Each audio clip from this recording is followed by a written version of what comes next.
This is, hey, John Wayne. I am in Virginia here at the NRA Museum. That's right, the National Rifle Association Museum, where they have every gun imaginable. This place is awesome. Awesome. Oh my God, oh my God, oh my God. That is the actual 44 Magnum from the Clint Eastwood Dirty Harry film. Yes, that's the actual 44 Magnum that made the 44 Magnum cartridge famous. It's the one that he held the gun and said, "Do you think you're lucky, punk?" That is the actual 44 Magnum that made everybody run out and buy 44 Magnum pistols in that day. That's crazy. This is the actual one.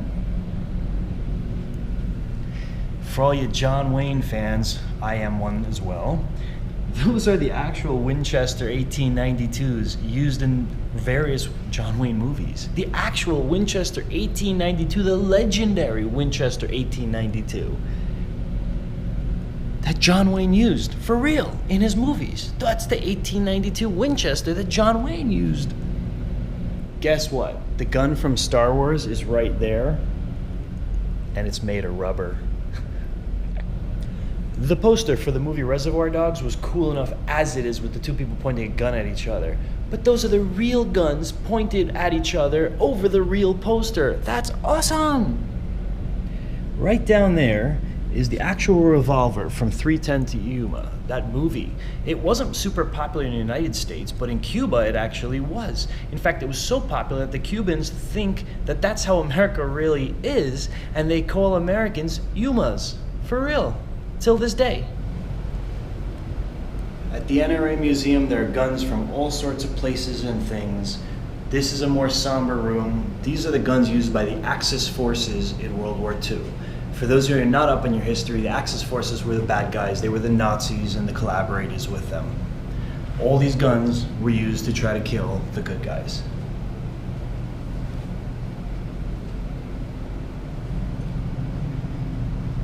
Now, in contrast, this is the room for the Allied forces. These are what the good guys used. These are the guns that the American Army and the Allied forces used to kill the Nazis and other collaborators. Another somber moment here in the NRA Museum. This is a backup pistol that was recovered off of an officer who passed away in 9/11. This is the actual pistol. They couldn't find his body, just his backup pistol. This room here is dedicated to air guns. My favorite one in the whole room is right down here. This right here is a Sheridan PMI-3 paintball gun made in roughly 1990. Now, that was the one and only PMI-3 ever made in the color pink. It was anodized pink. There's no other factory model made in that color. But the PMI-3 was also a unique paintball gun in itself. It was the first paintball gun to use 2 CO2 cartridges, 1 and 2. I guess people were afraid of running out of air, even though you'd have to reload your ammo, your paintballs, about 100 times before you'd have to finish your cartridge, but so be it. It was a unique paintball gun. Back in the day, this is how a normal kid's room used to look. Yes, indeed, that is a gun hanging on the wall there, and yet more of them hanging on the wall over there. And that's how America used to be. Kids with guns. These are possibly the most beautiful guns in this whole place. They're incredible, but they're in close competition with this one, and also with this one, and this one, and maybe even that one.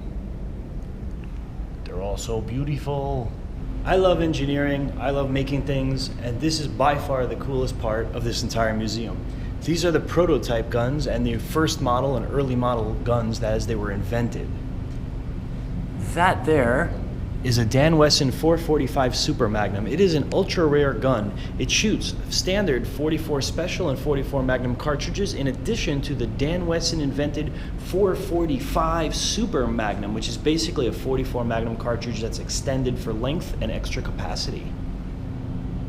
Up here is a Belgian pin-fired cartridge revolver. It shoots 21 bullets out of a revolver that's in your hand. That's right, a 21-shot revolver straight out of Belgium, pin-fired.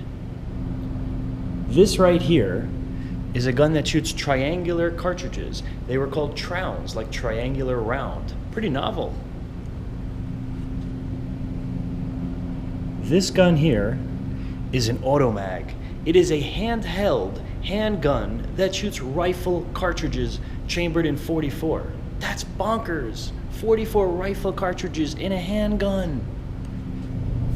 Down here is the gun that was the original predecessor to the Judge and the Defender. You know, the little handgun that shoots both regular 45 Colt cartridges as well as 410 shotgun cartridges. This is the original, and it weighs 48 ounces, and it's considered to be built like a tank.